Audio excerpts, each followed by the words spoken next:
Hello guys, so welcome back to Koushik classes again. আজকে নতুন video নিয়ে আবার এলাম। আজকে যেটা শুরু করবো বেসিক্যালি, আজকে আমরা ক্লাস 10-এর চক্রবৃদ্ধি সুদ বলে যে চ্যাপ্টারটা আছে সেটা শুরু করব। তো চক্রবৃদ্ধি সুদের আগে আমি একটা ভিডিও করেছিলাম, সেটাতে সমস্ত ফর্মুলা আমি ডিফাইন করেছিলাম। আজকে ডাইরেক্ট অঙ্ক থেকে শুরু করব। তো চলো শুরু করা যাক।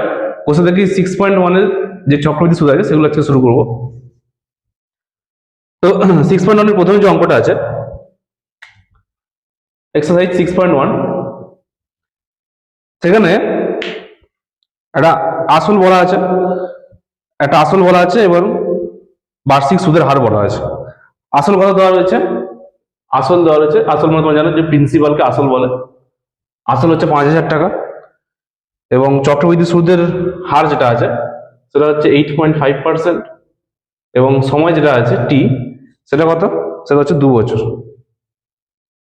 2 ইয়ার। বার করতে হবে কি সমূল চক্রবৃদ্ধি সুদ কত। তাহলে তোমরা জানো সমূল চক্রবৃদ্ধি সুদের একটাই ফর্মুলা আছে। কি ফর্মুলা? সমূল চক্রবৃদ্ধি সুদের ফর্মুলা কি? P 1+r/100 whole to the power n। তাহলে এখানে পি হচ্ছে কত? 5,000, 1 আর হচ্ছে কত? 8.5/100, আর এনটা হচ্ছে 2 ইয়ার। সরি, এটা টি না, এটা এন হবে। তাহলে এটা ক্যালকুলেশন করলে আমাদের অ্যান্সারটা বেরিয়ে যাবে। এটা দেখো, পয়েন্টটা তুললে একটা জিরো বেড়ে যাবে, তাহলে এটা আসবে কত? 5,000। এটা 1000 সঙ্গে প্লাস ইন্টু করে দেবো, তাহলে এই জিনিসটা এরকম আসছে 1085, 1000 1 1000, তার সঙ্গে 85 প্লাস হয়ে যাবে, তাহলে 1085 নিচে 1000 এর হোল স্কয়ার। তো ক্যালকুলেশনটা তোমরা করে নেবে। আমি ক্যালকুলেশনটা ডাইরেক্ট করছি। ক্যালকুলেশনটা করলে এটা অ্যান্সার আসবে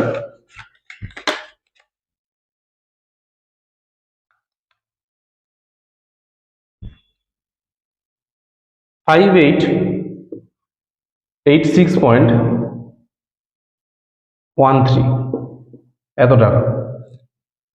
তাহলে এটা গেল আমাদের প্রথম করা অঙ্কটা। আমি কিন্তু ক্যালকুলেশনগুলো করবো না, আমি জাস্ট এত বন্ধ করে রেখে দেবো। ক্যালকুলেশনটা এখানকার এই যে অঙ্কগুলো আছে এখানে কঠিন বলতে গেলে একটাই জিনিস, এখানে ক্যালকুলেশনটা খুব কঠিন, মানে ক্যালকুলেশনটা খুব বড় সড়ো ক্যালকুলেশন, গুণ ভাগগুলো একটু বড় হয়, আর কিছু না কিন্তু। কারণ ফর্মুলা কিন্তু আমাদের বেসিক্যালি একটাই formula, P 1+r/x whole to the power n। তাহলে একটা ফর্মুলাতে আমাদের অঙ্কটা হয়ে যায়, কিন্তু শুধু কাটাকুটিটা একটু বড় করে করতে হয়, কারণ কাটাকুটিটা একটু ডিফিকাল্ট থাকে, একটু বড় সড়ো সাইজের কাটাকুটি। তো এটা তোমরা দেখে নেবে, আমি কিন্তু জাস্ট এতটা বন্ধ করে অঙ্কগুলো ছেড়ে দেবো। আমরা এর পরেরটাতে আসবো। পরে যেটা আছে 2 নম্বরের অঙ্ক, একইভাবে বলেছে 5,000 টাকা, 5,000 টাকাই থাকছে, তাহলে পি মানে প্রিন্সিপাল 5,000 থাকছে, আর সুদের যে হার বলেছে সেটা হচ্ছে 8% আর 3 বছর। এটা হয়ে যাবে কত? 8%, আর এটা হয়ে যাবে কত? 3 ইয়ার্স। এটা পরের অঙ্কটার জন্য 2 নম্বর অঙ্ক, 3 ইয়ার্স। তাহলে একই রকম ভাবে আমরা ফর্মুলায় ফেলবো। এটা হয়ে যাবে কত? 8%, তাহলে এটা নিচে 100 থাকছে, আর এটা জাস্ট হয়ে যাবে কত? 3। তো এটা ক্যালকুলেশন করলেই তোমরা অঙ্কটা কিন্তু পেয়ে যাবে যে কত এটা আসছে।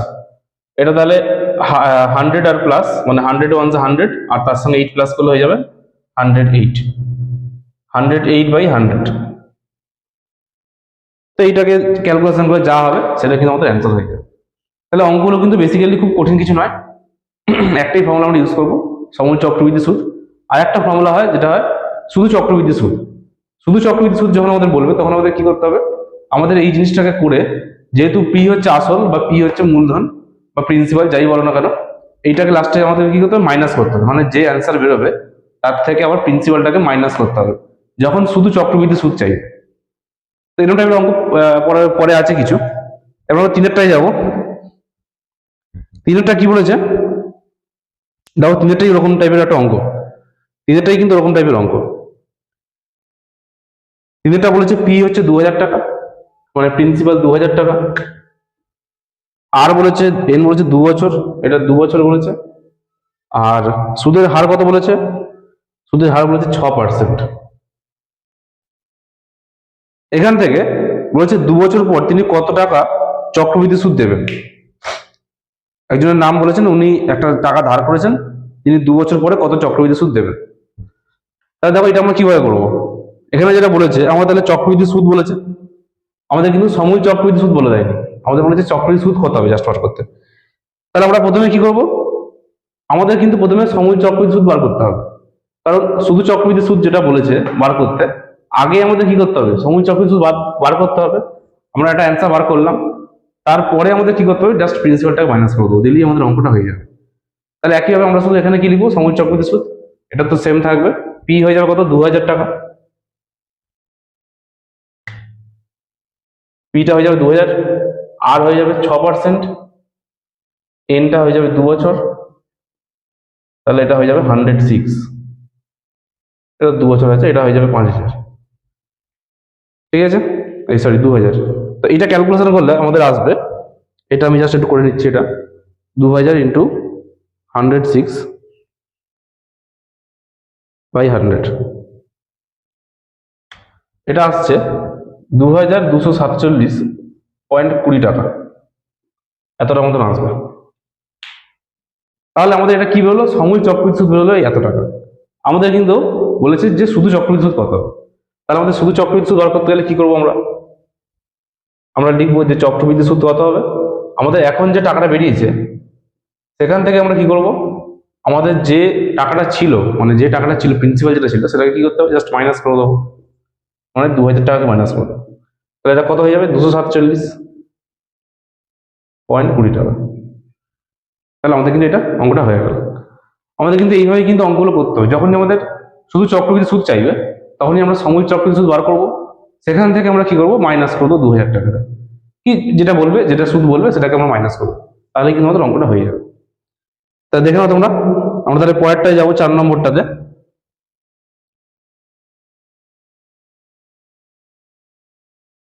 4 নম্বর যেটা আছে, একই রকম অঙ্ক, চারটা দেখো একই রকম অঙ্ক, তাহলে এটা আমি আর করছি না, এটা তোমার নিজেরা চেষ্টা করো একটু, কারণ চারটাও একই রকম, তিনটার মতনই বলেছে যে 30,000 টাকার বার্ষিক 9% চক্রবৃদ্ধি সুদের হারে 3 বছরের চক্রবৃদ্ধি সুদ, একদম একই রকম ভাবে আমি জাস্ট একটু বলে দিচ্ছি। তাহলে আমাদের পিটা কত হয়ে যাবে, পিটা হয়ে যাবে 30,000 টাকা, এটা হয়ে যাবে কত, আর হয়ে যাবে কত, 9% আর 3 বছর, এটা হয়ে যাবে 9%, এটা হয়ে যাবে 3 বছর।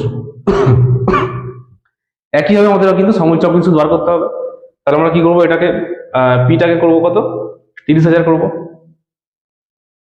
এখানে 8টা হয়ে যাবে 9%, এটা 9 হয়ে যাবে, এটা তো 100 থাকছে, এটা 3 হয়ে যাচ্ছে, এটা 3 হয়ে যাবে, এটা 109 হয়ে যাচ্ছে, আর এটা 30,000 হয়ে যাবে,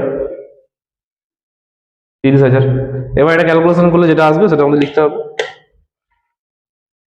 এখানে কিন্তু এইগুলো ভ্যালুগুলো পাল্টে যাবে, জাস্ট ভ্যালুটা পাল্টাবে। তাহলে আমাদের কি করতে হবে, জাস্ট এটা ক্যালকুলেশন করবো, একটা অ্যান্সার বেরোবে, সেখান থেকে আমরা কি করবো, যে অ্যান্সার বেরোবে তার থেকে কিন্তু আমরা এই যে 30,000 টাকা, সেই 30,000 টাকাটা কি ছিল, মূলধন ছিল, তাহলে মূলধন বা আসল, তাহলে সেটার মধ্যে মাইনাস করতে হবে। আমাদের মাইনাস কেন করতে হচ্ছে, মাইনাসটা কেন করতে হচ্ছে, কারণ তোমরা জেনেছো সরল সুদেও আছে, সুদের যে ফর্মুলাটা ছিল, সুদের যে ফর্মুলা সেটা হচ্ছে কি A minus P, sorry A minus I, হ্যাঁ এ মাইনাস পি, এটা ছিল আমাদের ইয়েতে ছিল, মানে সরল সুদে ছিল যে I equals to A minus P, A মানে অ্যামাউন্ট, যে অ্যামাউন্টটা পাচ্ছি তার থেকে প্রিন্সিপালকে মাইনাস করতে, তাহলে ওই ফর্মুলাটাই কিন্তু আমরা এখানে ইউজ করছি, শুধু আইটাকে এখানে কি বলছি, চক্রবৃদ্ধি সুদ, এইটাকে এখানে হচ্ছে বলা হয় কি সমূল চক্রবৃদ্ধি সুদ, আর পিটা তো প্রিন্সিপাল যেরকম আছে সেটা তো মাইনাস হচ্ছে। তাহলে আমাদের এটা হয়ে গেল, পরেরটা আমরা একই রকম টাইপের কিন্তু এরকম অঙ্ক দিতে পারে, জাস্ট ভ্যালু চেঞ্জ করে কিন্তু এরকম ভাবে এন এর ভ্যালু চেঞ্জ করে, আর এর ভ্যালু চেঞ্জ করে, পি এর ভ্যালু চেঞ্জ করে কিন্তু অনেক রকম অঙ্ক আসতে পারে, কিন্তু টেকনিকটা কিন্তু সেম থাকবে। তো আমরা যেটা আসবো পরেরটা, 5 নম্বর যে অঙ্কটা আছে, 5 নম্বর অঙ্কটা একটু আলাদা টাইপের।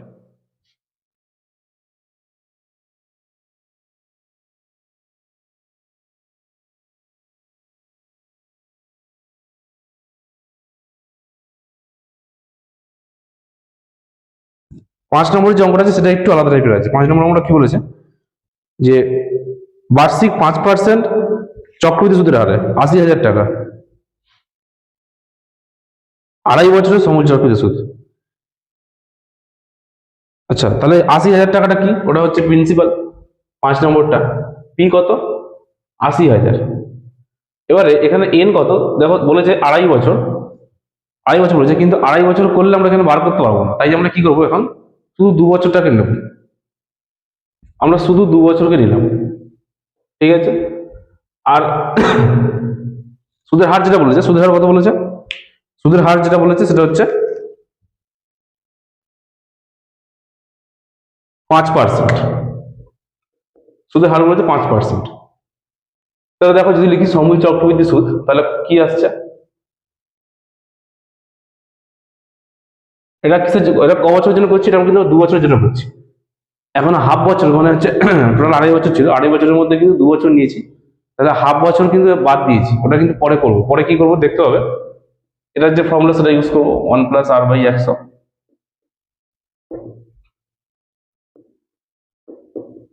আর এর ভ্যালু হচ্ছে কত 5, এটা 2,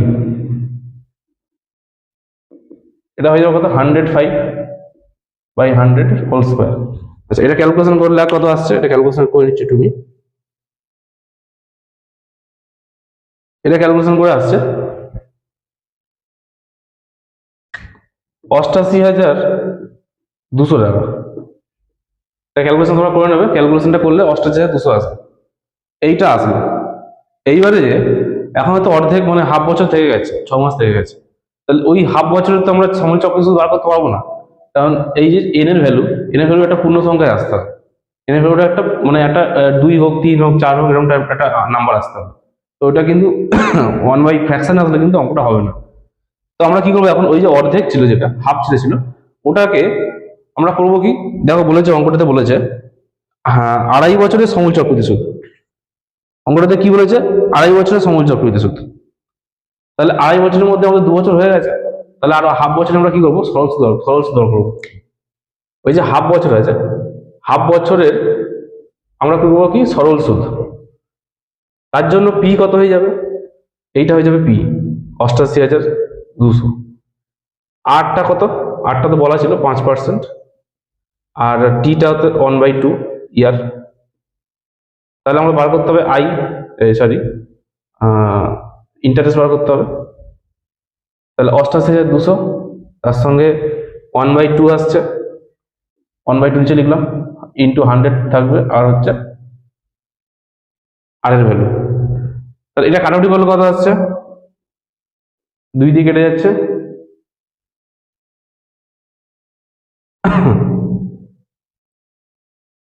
এটা আসছে 2,205 টাকা। তাহলে আমাদের পেলাম কি, যে হাফ বছরের যে সরল সুদ ছিল, হাফ বছরের সরল সুদ কত পেয়েছি, 2,205 টাকা, আর 2 বছরের যে সময় চক্রবৃদ্ধি সুদ ছিল সেটা পেয়েছি কত টাকা, 88,200 টাকা। তাহলে আমাদের এখন কি করতে হবে, জাস্ট এই টাকাটা আর এই টাকাটা কি করবো আমরা যোগ করে দেবো, তাহলে দেখো এই দুটোকে যোগ করলে কত আসছে, এইটাকে আর এইটাকে যদি যোগ করি তাহলে আসবে কত,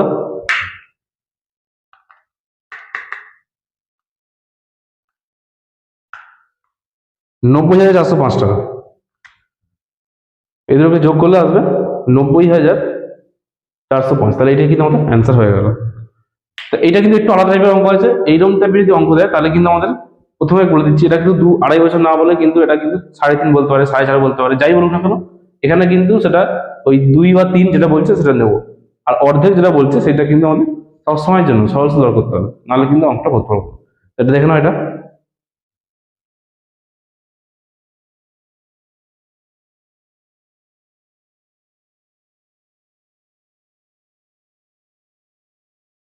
আমাদের এর পরেরটাই আসবো, পরেরটা যেটা বলছে 6 নম্বর অঙ্কটা,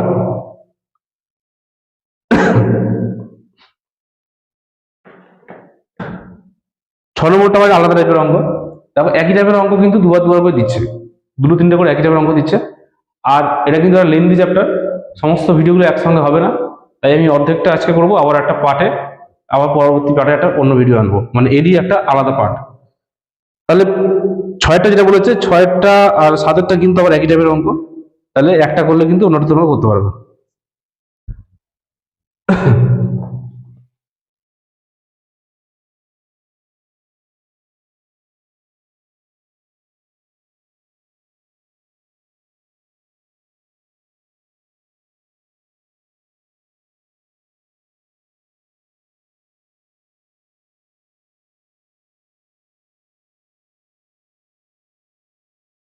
তো দেখো ছয়টা কি বলেছে, ছন্নদেবী বার্ষিক 8% চক্রবৃদ্ধি সুদের হারে কিছু টাকা 2 বছর জন্য ধার করেছিলেন। বলেছে কিছু টাকা ধার করেছেন, কত টাকা ধার করেছে সেটা কিন্তু আমাদের বলে দেয়নি। তাহলে আমাদের কিন্তু ধরে নিতে হবে যে তিনি এক্স টাকা কি ওয়াই টাকা কি পি টাকা ধার করেছেন। কারণ আমাদের এখানে বলেছে কি যে তিনি ধার করেছেন কিছু টাকা 2 বছরের জন্য, কিন্তু সেটা কত টাকা, টাকার অ্যামাউন্ট আমাদেরকে বলে দেয়নি কিন্তু। তাহলে আমাদের কিন্তু ধরে নিতে হবে যে ধরি তিনি এক্স টাকা ধার করেছেন, আমাদের প্রথমে ধরতেই হবে যে তিনি এক্সট্রা ধার করেছেন। এবার যেটা ধার করছে সেটাই তো তার অ্যামাউন্ট, সেটাই তো তার প্রিন্সিপালটা হচ্ছে। তাহলে প্রিন্সিপালটাই হয়ে যাবে কত, এক্স, মানে ওটাই তো ধার করছে, ওই টাকাটাই তো ব্যাংক থেকে তুলছে, তাহলে সেটাই হচ্ছে প্রিন্সিপাল।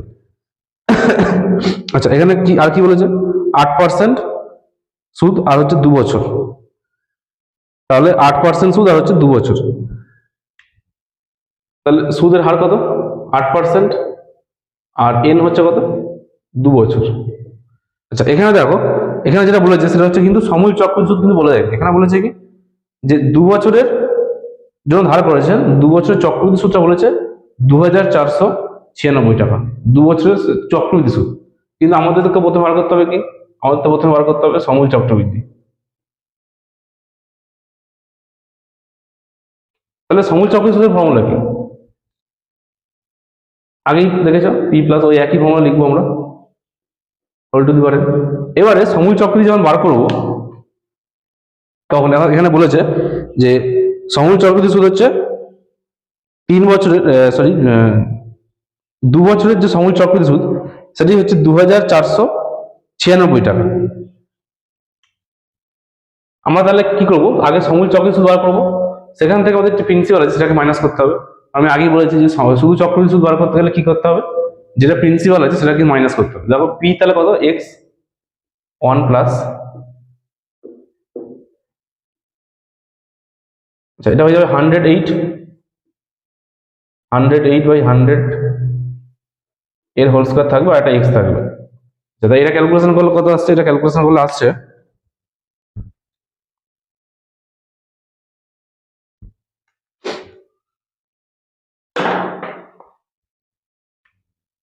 এটা আসছে এরকম 1664x এত। এটা আমাদের বেরোলো কি সমূল চক্রবৃদ্ধি সুদ, আমাদের এখন বার করতে হবে কি শুধু চক্রবৃদ্ধি সুদ। তার আমরা কি করবো, সুতরাং চক্রবৃদ্ধি সুদ কি হবে, এখন যে অ্যামাউন্টটা বেরিয়েছে এই 1664x/1000 10,000, এখান থেকে আমাদের যে প্রিন্সিপাল আছে প্রিন্সিপালটা কত ছিল, এক্স ছিল, তো সেইটাকে আমরা মাইনাস করবো। এটাকে মাইনাস করলে কত হবে, নিচে তো 10,000 থেকে যাবে, আবার 10,000 এর সঙ্গে সরি 16,000 দুটো,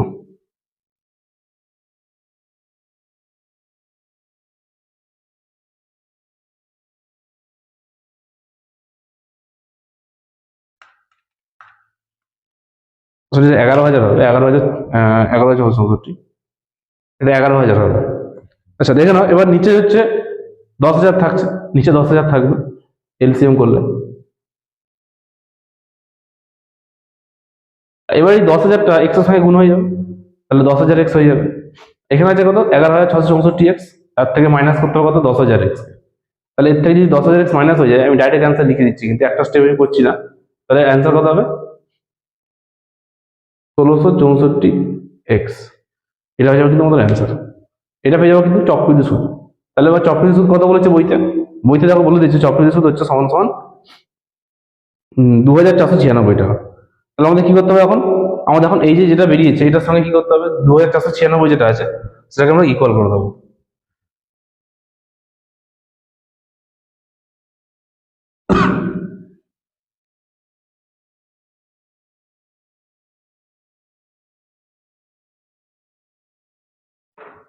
আমরা জাস্ট কি করবো, এখন যে অ্যান্সার বেরিয়েছে এটা শর্ত হিসেবে লিখতে হবে। শর্ত অনুযায়ী 1664x ইকুয়ালস টু 2,496।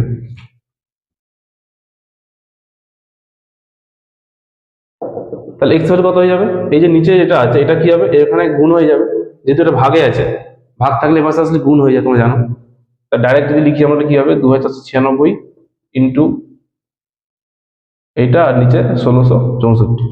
আচ্ছা, তো এটা কাটাকুটি করতে হবে। কাটাকুটি করলে এটা আসছে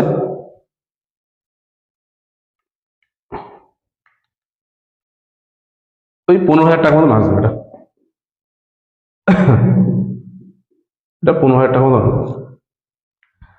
তো দেখো এরপরে যেটা আছে সেটা কিন্তু অবশ্যই একই টাইপের অঙ্ক। সাতের অঙ্কটা কিন্তু এর মতনই অঙ্ক আছে, শুধু টাইমটা আলাদা বলেছে এখানে।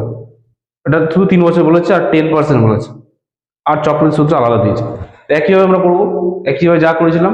এটা 2496 আছে, এখানে বলেছে এটা 2648। তো আজকে আমি এতটা মধ্যে করলাম। এর পরের যে ভিডিওতে আনবো, পরের ভিডিওতে আবার পরবর্তী যে পার্টগুলো আছে সেগুলো আমরা ডিসকাস করবো।